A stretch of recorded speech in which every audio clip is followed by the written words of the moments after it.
Alors bonjour, Fred Bitoul pour Mac Journal 77. On vient d'assister à la signature d'une convention entre la région d'Île-de-France et la municipalité de Saint-Pathus pour le financement d'un stade, de la construction d'un stade en synthétique pour Saint-Pathus. Bonjour, Jean-Benoît Peinturier, donc vous êtes le maire de Saint-Pathus. La construction du terrain de foot synthétique, c'est quelque chose qu'on a dans les tablettes depuis un petit moment, qui a été beaucoup retardé avec le Covid, puisque vous savez que les 2 premières années de ce dernier mandat-là ont été quasiment mis entre parenthèses sur toutes les démarches, sur tout le fonctionnement, etc. Donc on a pris 2 ans de retard, c'est clair.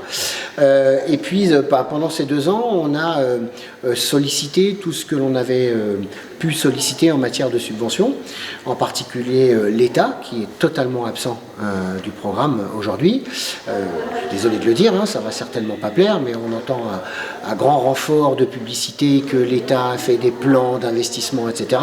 Je peux vous assurer que sur le terrain, il n'y a rien du tout.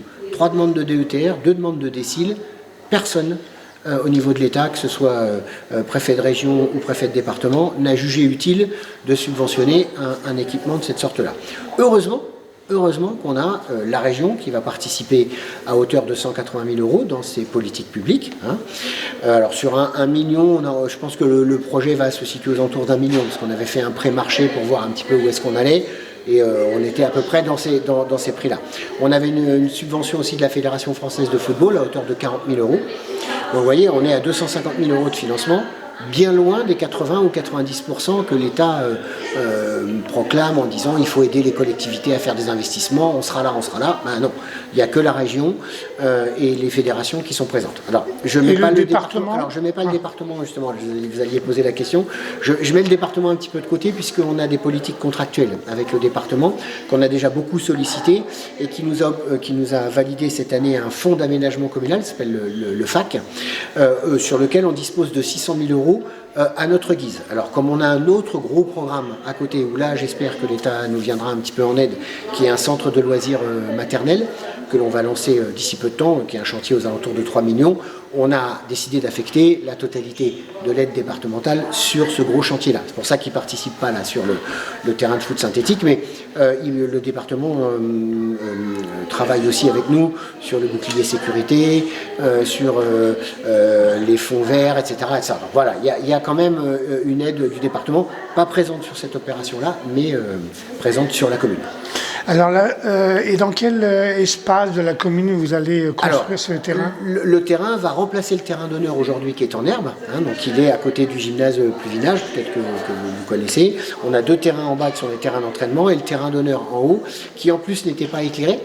Donc il deviendra aussi éclairé de façon à pouvoir faire l'avantage d'un terrain synthétique, c'est on sort une équipe, on en remet une autre, on ressort une équipe, on en remet une autre, alors que c'est vrai que l'hiver sur les terrains en herbe, quand il y a eu 2-3 entraînements et les matchs des petits, très souvent, 1 semaine sur 2, on est obligé de fermer les terrains, donc c'est quand même pas facile pour le club.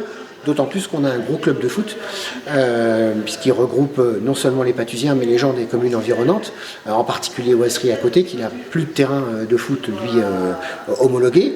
Donc la totalité des adhérents sont chez nous. Voilà. Ce qui fait aussi une surcharge assez importante en matière d'entretien et d'investissement.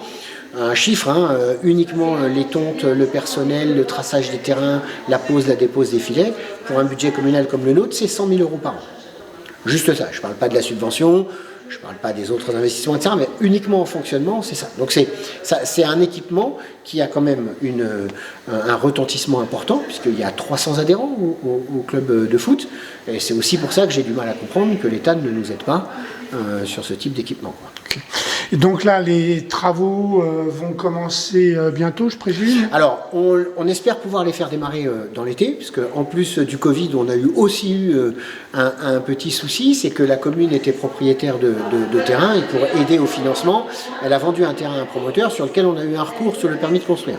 Or, la vente de ce terrain représente à peu près 600 000 €, ce qui est la moitié du budget du coût du terrain de foot synthétique. Donc tant qu'on n'avait pas le jugement, donc je vous rassure, le tribunal donnera raison, le permis de construire a été délivré parfaitement légalement par rapport au PLU, etc.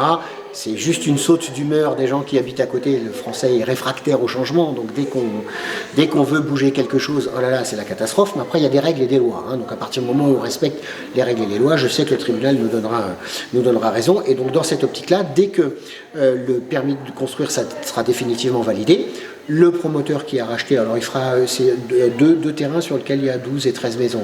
C'est un petit lotissement de 25 maisons, c'est pas non plus des tours d'habitation comme on a pu le lire à droite à gauche dans une certaine presse, pas la vôtre mais une certaine autre presse. Voilà.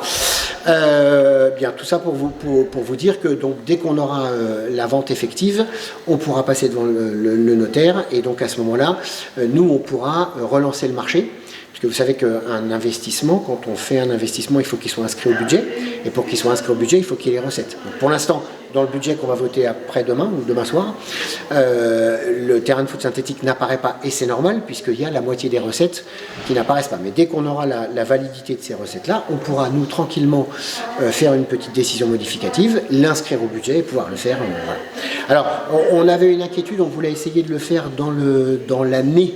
Enfin, dans l'été, je veux dire, pour pas déranger le club de foot. Très probablement, ça démarrera un peu plus tard. Tant pis, il faudra trouver une solution et peut-être faire les matchs de début de saison que à l'extérieur avant de pouvoir les faire chez nous. Ça, on verra avec le club comment on peut s'organiser. Mais je veux absolument que le terrain soit fait cet été. Et même si on démarre à la mi-juillet et qu'on dépasse jusqu'en octobre ou novembre, voilà, on ne peut pas retarder encore éternellement plus cet équipement qui est nécessaire pour notre commune. Alors vous avez tenu à célébrer cette signature de la convention avec, oui. Avec la région, et c'est quoi les motivations? Alors c'est d'un commun accord, hein, ça fait partie des choses avec la région, mais c'est la même chose avec le département. C'est aussi la même chose avec l'État. Quand il y a des accords comme ça, alors sur une construction, il y a ce qu'on appelle une première pierre, ce qu'on a fait ici il y a un mois avec la résidence senior qui se situe juste derrière avec la société Pierreval. Et quand c'est des institutions, c'est fictivement on signe la convention. Voilà, les accords sont déjà faits, mais ça permet aussi de marquer et de montrer aux gens, de faire de la communication sur ce qui est fait et entrepris. Trop souvent, on entend dire « Ah oui, mais on ne savait pas, on n'est pas au courant de ça. » Ben voilà. Nous, on dit les choses, on les fait, on les montre. Le représentant de la région qui va venir, c'est qui? Alors, c'est Patrick Caram qui sera là, qui représentera Valérie Pécresse, que j'ai vu hier, parce que j'étais en réunion de travail à la région. On s'est croisés hier après-midi et hier soir à la région. C'est le vice-président en charge des équipements sportifs, des Jeux Olympiques, des Jeux Paralympiques, de toute la politique de la ville, la vie associative. Merci beaucoup, et je vais passer la parole donc à Patrick pour qu'il puisse vous dire un petit mot. La région est quand même extraordinaire. On a 178 889,73 €. C'est toi qui as dû demander les 73. Ouais. Bon, c'est très précis. En fait, ça correspond à 25% de la dépense subventionnable, c'est-à-dire le taux maximum. Et en fait, quand c'est une petite commune, quand on a une base subventionnable, on lui donne, quand c'est une petite commune, la totalité, c'est ce qu'on peut faire avec évidemment des parrains, des marraines qui sont autour.